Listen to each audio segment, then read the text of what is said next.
حضرت امام حسین کے رونے کی آواز آ رہی تھی تو آقا کریم علیہ السلام نے فرمایا کہ فاطمہ حسین کو چپ کرواؤ، الا تعلمی ان بقاءہ یوزینی، تو جانتی نہیں حسین کا رونا مجھے دکھ دیتا ہے۔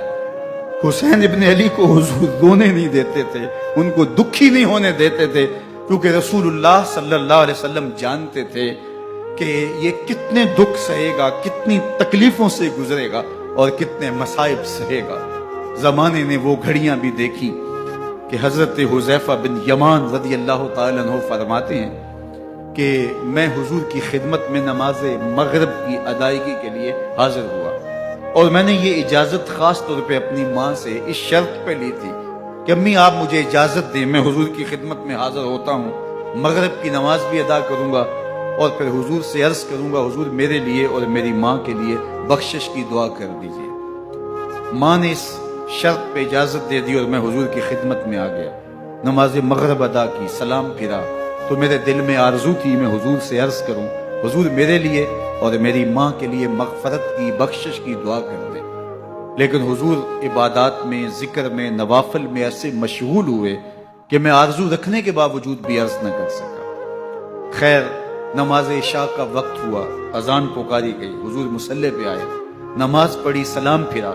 تو میرے دل میں پھر خیال آیا کہ ماں سے ایک نماز کی چھٹی لی تھی، نمازیں بھی دو ہو گئیں، ماں نے جاتے پوچھنا ہے حضور سے میرے لیے اور اپنے لیے مغفرت کی، بخشش کی دعا کروائی تھی تو کیا جواب دوں گا؟ اور حضور اٹھے اور کاشانہ اقدس کی طرف چل دیے۔ اب میرے دل میں یہ خیال رہ کے آ رہا تھا کہ ماں کو کیا جواب دوں گا، میں تو حضور سے بخشش و مغفرت کی دعا کروا ہی نہیں سکا۔ جب حضور چل پڑے تو غیر ارادی طور پہ میں بھی حضور کے پیچھے چل پڑا، چلنے میں تھوڑی سی رفتار تیز ہو گئی جس سے قدموں کی آہٹ پیدا ہوئی، تو جب آواز پیدا ہوئی تو حضور نے رخ پھیرے بغیر فرمایا من ھذا، میرے پیچھے پیچھے کون آ رہا ہے؟ پھر خود ہی کہا حذیفہ تو نہیں؟ تو میرا دل دھڑک رہا تھا، قل تو نعم، میں نے کہا جی حضور میں حذیفہ ہوں۔ فرمایا ما حاجتوں کا غفر اللہ لکا ولأمک، کیا کام ہے اللہ تجھے بھی بخش دے، تیری ماں کو بھی بخش دے۔ اب جو کام تھا وہ جنبش لب سے پہلے ہی ہو گیا، یہاں تو لفظوں کا سہارا بھی نہیں لینا پڑتا، وہ بند لبوں کی بولیاں بھی سنتے ہیں۔ اقبال بولا ہے فروغت صبح آثار و دہور، چشم تو بھی نندائے ما فی الصدور، تیری نظر تو سینوں کے چھپے راز بھی دیکھتی۔ تو کہا ما حاجتوں کا غفر اللہ لک ولأمک، اللہ تجھے بخش دے، تیری ماں کی بھی مغفرت کر دے، کیا کام ہے؟ اب جو کام تھا وہ تو ہو گیا۔ تو میرے حضور نے ارشاد فرمایا حذیفہ سنو، ابھی ایک فرشتہ آیا ہے جو اس سے قبل دھرتی پر پہلے کبھی نہیں آیا، آج پہلی مرتبہ اللہ سے اجازت لے کے دو کام کرنے آیا ہے، ایک تو مجھے سلام کرنے آیا ہے اور دوسرا خوشخبری دینے آیا ہے کہ آپ کی بیٹی فاطمہ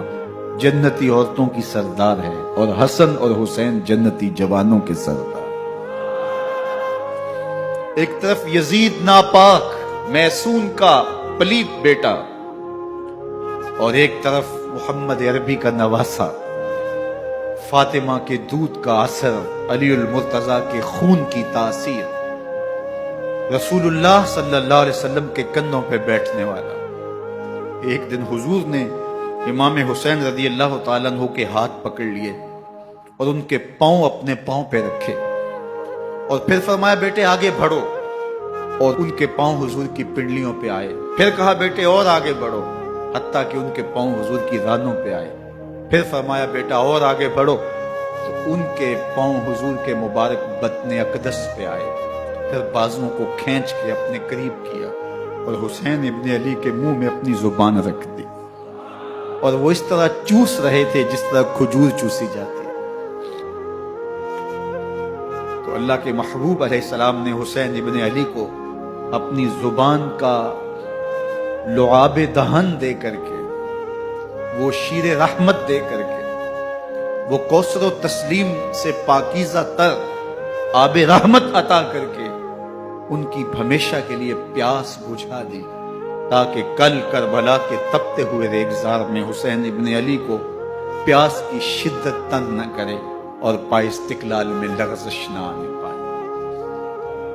ان نازوں سے پالے ہوئے حسین کو،